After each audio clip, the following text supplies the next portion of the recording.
What's going on, guys? So we are inside of our 2021 Coachman Brookstone fifth wheel. We are getting ready for a trip, getting all the sheets off so we can get them all washed before we take off tomorrow morning. One thing I wanted to point out real quick, we talk a lot about windows on this channel, and I did a demonstration on the difference in performance of insulated windows versus your standard single pane windows that so many RVs have. I basically demonstrated that these make a tremendous difference in terms of heat coming through. Right now the sun is hitting this window dead on and it's warm, but it is not hot. Typically, if you put your hand on a single pane piece of glass with the sun hitting it, it would almost feel like you're about to burn your hand. But these dual pane windows absolutely are a really great option to have if you are truly concerned by the amount of heat that could come in from sun radiating that heat through your window.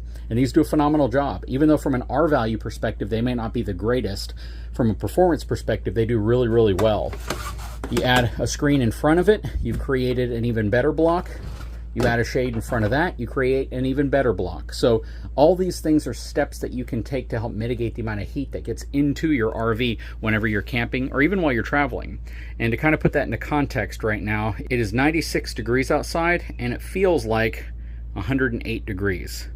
So it is absolutely a brutally hot day, and this is one of those days where you can clearly see the performance difference when it comes to how well insulated windows help.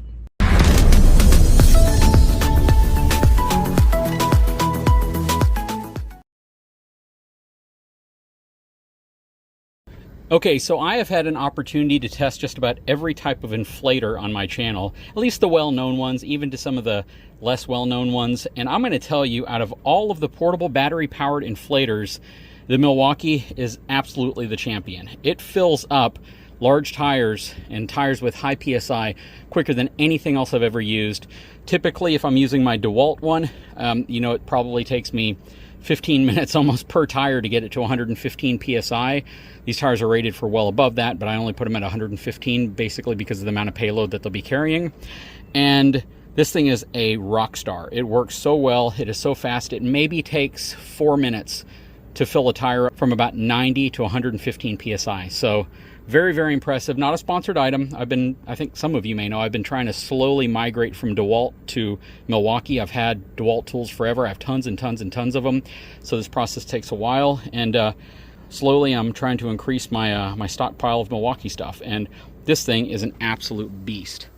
It really is. If you have Milwaukee tools and you don't have this, definitely recommend it. I'll put a link in the description if this is something you might be interested in.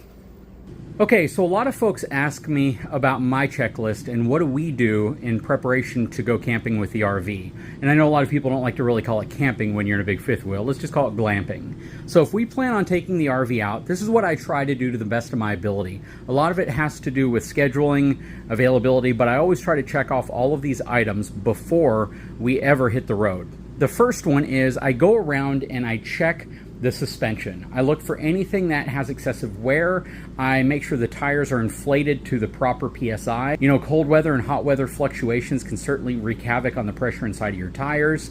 I make sure the tires don't show any kind of dry rot or cracking on them. I do a quick visual inspection and then I check the pressure. I don't really use my tire pressure monitoring system to check, but I do ensure that all the batteries are full. So I usually will go around just to make sure I'm not getting any low battery indications from the tire link system that I have. And again, I fill up the tires to 115 PSI if they've dropped down, which oftentimes they have dropped down and lost some pressure over time.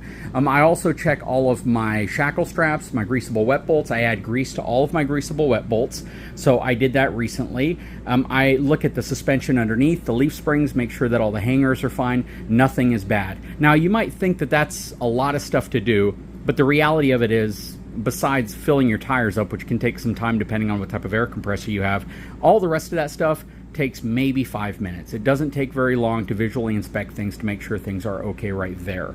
I then look at the frame of the RV. I look up and down the side to make sure I'm not noticing anything that was not there before, right? Any cracks, any issues, anything like that structurally that I don't want to find out about when I'm on the road. Again, that takes me maybe another 2 minutes. I just walk around, look underneath, make sure I don't have any outriggers that are bent, make sure the frame looks perfectly fine, and I don't have any areas where maybe rust or something is going through the material steel or excessive.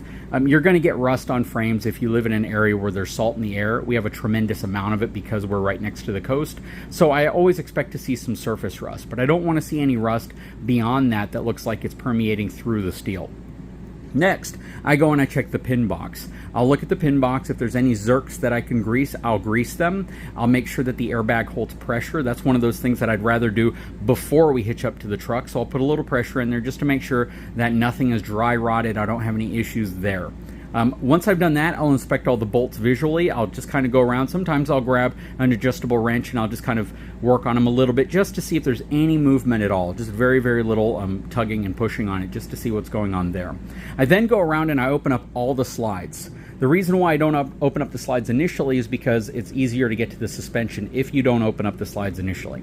So after I've done that, again, I go around, I open up all the slides, I get inside of the RV and I look for anything that I'm gonna need to secure, move out of the way, or position in a different way for travel. This is basically that scenario where I don't want any of the stuff under the TV to come loose. I don't want, you know, the Instapot or the Ninja to come loose. I don't want any of that stuff falling over. I start looking around, and anything that is not ready to go but might need to be repositioned, for instance like the paper towels, I'll probably put those inside of the pantry, but we might need them until we actually leave, so I'll put them inside of the sink or on the island, because I'll always do a final check of the island to make sure everything's put away and it's not going to tip over or fall over whenever we're on the road. That's my little pest repeller, and it works pretty good actually. I'll pull all the linens out of the RV. It depends how long it's been sitting. If we've just recently taken the RV out, then I'll leave the linens in if we've replaced them. We always clean them after a trip. So after using them for the trip we're about to go on, we're going to pull them all out, we're going to take them all inside, and we're going to wash them. Then we'll bring them back out, we'll put them in the RV so they're ready for the next trip, unless it's a prolonged period of time. And it has been quite some time since we've taken the Brookstone out. We spent more time in the Surveyor than the Brookstone, so just from a precautionary perspective, you never know what black widows are going to get into. You never know what brown recluses or daddy longlegs or cockroaches. You never know what's going to permeate into your RV, even if you spray it with bug killer. There's always a path that they can go where that's not going to get to them. So I get all of that stuff and I get it out. I get it out of the RV, I load it in the back of the pickup truck, which I park over here. I drive it over to the house and we wash all of it, make sure it's nice and clean. While everything is out, I then do a really good job spraying the inside of the RV for bugs. So it's a great time because you don't have sheets on anything, everything's accessible, your slides are out. So I'll go around and I'll hit everything with a good quality bug killer. Usually like a permethrin based stuff, something that is, I know, going to do a great job killing bugs that might get into the RV. And sometimes you find them in awkward places. Last time we found a spider nest up under here. It wasn't a big one, but there were like 3 or 4 spiders in it, and I cleared that out. And that was after a relatively short time of sitting, maybe a month, and we already had spiders getting into the RV. So I always do a pretty dang thorough job of insecticiding the RV and getting it ready. And you can actually see the windows, how they look like they're kind of dirty, and that's because I actually spray in a mist mode all the way across all the windows. I don't want it heavy enough that it's going to be running down and getting into everything, but I do spray enough that it gets a good mist on everything. I spray all of the carpet down here. I know a lot of RVs don't have carpet anymore, but we do. We spray it down here. I get in between the love seat, I get in the back areas, I get all these areas, I open these up, spray inside. I mean, it's really, really good practice to just spend some time getting into all of these areas that things could build nests, such as blankets, things like this. This is actually a blanket that I missed, so I'm going to pull that one out. And the key here is that you make your camping trip as convenient as possible and you're not dealing with things like insects and rodents and stuff like that. I go through the RV, I look for any rodent droppings. I look for anything that would indicate a mouse or something, maybe a squirrel got into the unit. And if I find something, which I never have, thankfully, the next step would be to explore how it got in and how I can seal that area off. But we have never seen one rodent dropping inside of this RV, knock on pressboard. So next, I go into the bathroom, I turn on the water, I have water plugged into the outside, I turn on the sinks, I turn on the shower, I run everything for about 2 or 3 minutes, just so I can look at where water is going and if it's draining properly or if we have any issues. I did that a little earlier, but I can kind of give you an idea of what I do. So from inside the bathroom, I'll simply do this, turn the shower on, let it run a little bit, and then I will make sure water is flowing in the toilet. And that it seals, and that it doesn't appear to be any type of excessive draining, anything like that. Then I just turn everything off, because I don't want too much water collecting in the gray tank also. Right now, there's probably going to be about maybe 5 gallons of water inside the gray tank, which is more than manageable enough. Then the next thing I do is start checking to make sure we have some of the supplies that we're going to need that my wife might not bring with her into the RV for each trip. For example, toilet paper. Always want to make sure we have toilet paper, want to make sure we have wipes, we have towels, we have just about everything we need in this space. And I really should have pulled all these towels out as well, but it's never a bad idea just to check everything to make sure that you haven't gotten any buildup of webs, anything like that, because the last thing you want is to get bit by a poisonous spider just because stuff has been sitting here and they've had time to get into it. If you keep your RV in storage, remember the type of environment that black widows and brown recluses, if they're coming to your area, like to build their homes. And this is one of those things that you always want to be very aware of, things like that, because again, if you want to ruin a trip, get bit by a brown recluse or a black widow. All right, we have all the pillow covers off. I sprayed all around here. I lifted up the mattress, sprayed underneath. I lifted up the platform, sprayed underneath. I sprayed the whole back area right here, sprayed inside of the closets. Another thing that you might want to do is to make sure that that is not going to move whenever we're on the road. That is a pretty vital and critical thing to think about. Okay, so after I'm done with all that, I am going to kind of work my way back up. I'll look for anything that might be damaged, broken, loose, and address that if I can.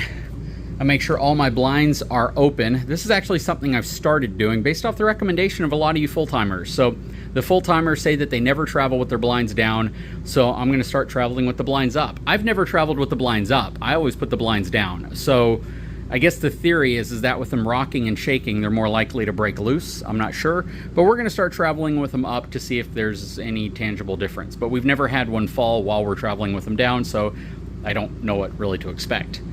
But aside from that, those are my basic checks. The next checks come along whenever we start hitching up to the truck, which is going to be awesome because it's going to be the first time we tow this fifth wheel with the new 2024 F450 Platinum. I've towed some of the smaller trailers with it, but I really wanted to wait to tow this thing, especially to use some of the features like the tongue weight scale and some of the other towing features that are built into that truck. But overall, it's not a hard process setting up for a trip. The hardest process is really loading it with everything that you're going to need. Maybe coming in, sweeping and vacuuming, cleaning it out. Hopefully you probably did that when you were done with your previous trip. I'm going to re-emphasize, you need to be sure you do a thorough job cleaning out your RV after every trip. If you leave breadcrumbs, chips, stuff like that, crumbs on the floor, and you put your RV in storage wherever you store it, and a critter somehow works its way in to know that it's there, you're gonna have a hard time getting rid of it. They will build a home, they will invite their friends, you'll have a party in here, and you will never know when it only takes maybe 30 minutes whenever you're done with the trip. Get the mop in here, get the broom in here, get the vacuum in here, the Dyson, the Shark, whatever you use, vacuum it out, sweep it out. Well, sweep, vacuum, do both, whatever you need to do. Mop it out, use a Swiffer, go over it with Lysol, go over areas that if you spray after you're done cleaning, it eliminates any type of residue. And that residue, again, can attract animals, critters, and things like that, especially if you've been drinking sodas, orange juice, things like that inside of your RV. That will for sure let off a scent and leave a residue that rodents will like. But the next process of all this is really the hitching up process, getting everything set up so we can hit the road and make sure that's done safely. But for now, until everything is washed, all the linens and all that stuff, when we put it back in here, I'm done with my checklist for today. I went through, made sure that the suspension and chassis was in good shape, made sure my slide outs were out so they're functioning. I'll pull the slide outs back in before we take off, check all my grease points, make sure that they're in good shape, go in the RV, get everything out that needs to be cleaned before the trip, spray the RV for bugs, check the water, make sure I'm not having any leaks, make sure that everything's running properly, and then check to make sure everything is secured in a way that I don't have to come back tomorrow and recheck for certain things, not everything. Tomorrow, we're definitely going to get back in here. We're going to make sure the additional final steps are done. All in all, besides, again, filling up tires with air, which can take some time, but if you have an air compressor that has a preset option where you can set it for whatever PSI you want it to go on, and then it will stop when it gets there, that makes it a lot easier because you can simply switch between tires as you're moving around. But besides that, everything else might take you 30 minutes. So it's not very long. It's a very, very simple thing to do. Just make your checklist, follow your checklist, and don't forget the important things that you need to forget. And don't forget the important things that are easy to forget when you're not thinking about them.